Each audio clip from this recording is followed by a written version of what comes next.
افغان معاشرے میں روایتی طور پر مویشیوں سے حاصل ہونے والا دودھ گھریلو ضرورت کے لیے استعمال کیا جاتا ہے، لیکن افغانستان کے صوبے بلخ کی کہانی مختلف ہے، جہاں مقامی کسانوں کی مدد سے دودھ کی تجارت نے کامیاب کاروبار کی شکل اختیار کر لی ہے۔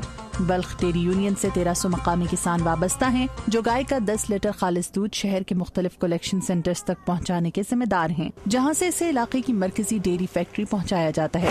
2007 میں USAID کی مدد سے لگائے جانے والی $6.5 لاکھ کی اس ڈیری فیکٹری میں دودھ کو حفظان صحت کے اصولوں کے مطابق ابالا جاتا ہے اور اس سے دہی اور دیگر مختلف چیزیں بنائی جاتی ہیں۔ شروع میں اس گاؤں کے کسان مویشیوں سے اپنی ضرورت بھر کا دودھ ہی حاصل کرتے تھے۔ اب ڈیری یونین کے کسان ممبر روزانہ کی بنیاد پر اجرت حاصل کرتے ہیں اور مطمئن ہیں۔ جرمنی کی ایک ترقیاتی تنظیم GIC پچھلے 10 سالوں سے دودھ کی صنعت سے منسلک کسانوں کو جانوروں کا خیال رکھنے اور ان کی نسل بڑھانے کے مختلف طریقوں کے بارے میں آگہی دے رہی ہے۔ یہ طریقے استعمال کر کے ان کسانوں کی کمائی میں 8 گنا اضافہ ہوا ہے اور اب یہ تقریباً $400 مہینہ بآسانی کما لیتے ہیں۔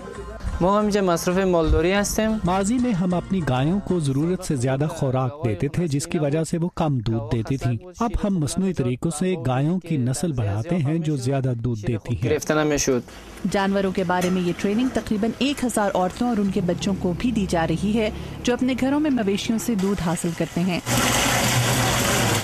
بلخ ڈیری کے 37 ملازم روزانہ 2 سے 4000 لیٹر دودھ پروسیس کرتے ہیں۔ ایک ایسے ملک میں جہاں فریج جیسی سہولت موجود نہیں، یہ ضروری ہے کہ دودھ جلد از جلد صارف تک پہنچایا جائے۔ ہم روزانہ دودھ کے 200 اور دہی کے 120 پیکٹ بیچ رہے ہیں۔